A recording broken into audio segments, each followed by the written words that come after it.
नमस्कार, मैं हूं आपके साथ आरती सिंह आजाद और डालते हैं नजर खास खबर की ओर। 20 मई को कपिल दुआ व वहां के निवासियों ने सेक्टर 11 में एक विशाल जनसभा का आयोजन किया, जिसमें जनता से लोकसभा उम्मीदवार राव इंद्रजीत का समर्थन करने का आग्रह किया गया। लगभग 5000 लोगों की एक विशाल जनसमूह ने इस कार्यक्रम में भाग लिया, जिसमें पर्याप्त जलपान और सुविधाएं उपलब्ध कराने की व्यवस्था की गई थी।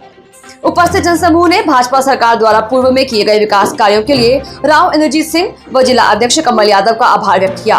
वह राव इंद्रजीत सिंह को पिछली बार से भी ज्यादा बहुमत से जिताने का संकल्प लिया। पूरे हरियाणा में कांग्रेस घूम घूम के प्रचार प्रसार कर रही है कि अगर तीसरी बार मोदी जी सत्ता में आ गए तो SC/ST का जो आरक्षण है उसे खत्म कर देंगे। इस पे आप क्या कहेंगे विपक्ष के आरोप पे? खाली बैठे हुए कुछ ना कुछ कहना है, अगर कुछ नहीं कहेंगे तो अपनी दुकानदारी कैसे चलाएंगे? सिर्फ वो अपनी, उनको कोई मुद्दा नहीं मिल रहा आज की डेट में, ना उनकी बात के ऊपर कोई विश्वास कर रहा है, इसलिए उन्हें कुछ भी कहना है। लोगों को बगलाने के काम के अलावा कांग्रेस कुछ नहीं करती। अच्छा, एक प्रश्न मेरा और है कि मोदी सरकार ने काम तो किया है पूरे गुड़गांव में, लेकिन फिर भी राज बब्बर जो है घूम घूम के बोल रहे हैं कि बीजेपी ने काम नहीं किया, अच्छे हॉस्पिटल नहीं है, पार्क नहीं है, जबकि ये सारे कुछ है, जनता देख भी रही है और जनता राव इंद्रजीत सिंह के साथ भी है। फिर अनाप शनाप पकने का क्या मतलब है राज बब्बर का? राज बब्बर जी क्या कह रहे हैं मैं उसमें नहीं जाता। क्या वो जो कह रहे हैं आप उससे आप मतलब उनकी बात से आप सहमत हो? गुड़गांव के किसी भी व्यक्ति से अगर आप पूछोगे तो उनकी बात से सहमत नहीं है। विपक्ष का काम है किसी न किसी माध्यम से अपना वोट मांगने का, और वो बगलाने का काम कर रहे हैं। पब्लिक को पूरी समझ है, पब्लिक एक एक चीज जानती है। आज आप गुड़गांव से, मैं ज्यादा नहीं कहता, एक समय ऐसे था कि यहाँ से सोना पहुंचने में 1 घंटा लगता था, आज मात्र 20 मिनट लगते हैं। किसने किया?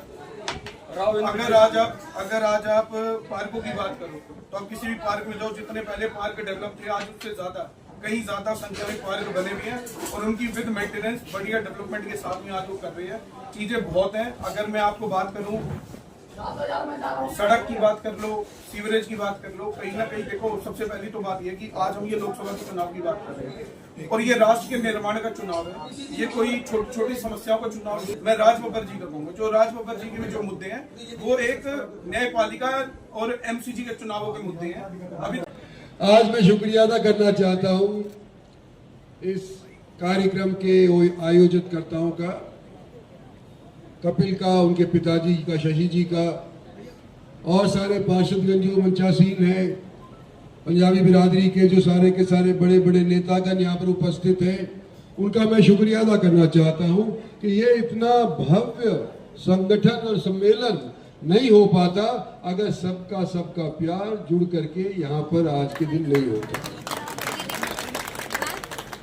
और हम जब आपसे वोट मांग रहे हैं आज के दिन, हम अपने देश के निर्माण के लिए आप लोगों का वोट मांग रहे हैं कि 2 बार आपने हमारी पार्टी को और हमारे प्रधानमंत्री को सत्तासीन किया है।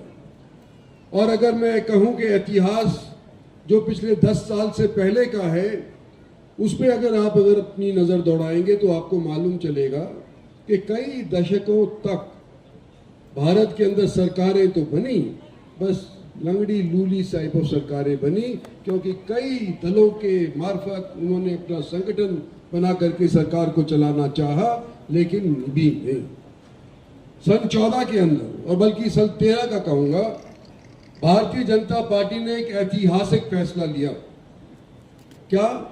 कि उन्होंने नरेंद्र भाई मोदी को बतौर प्रधानमंत्री तजवीज किया और फिर उसके बाद जो ऐतिहास रचा गया, सन 14 के अंदर अनेक दशकों के बाद पहली बार भारतीय जनता पार्टी को अपने बलबूते के ऊपर मेजॉरिटी खुद ब खुद हासिल हुई।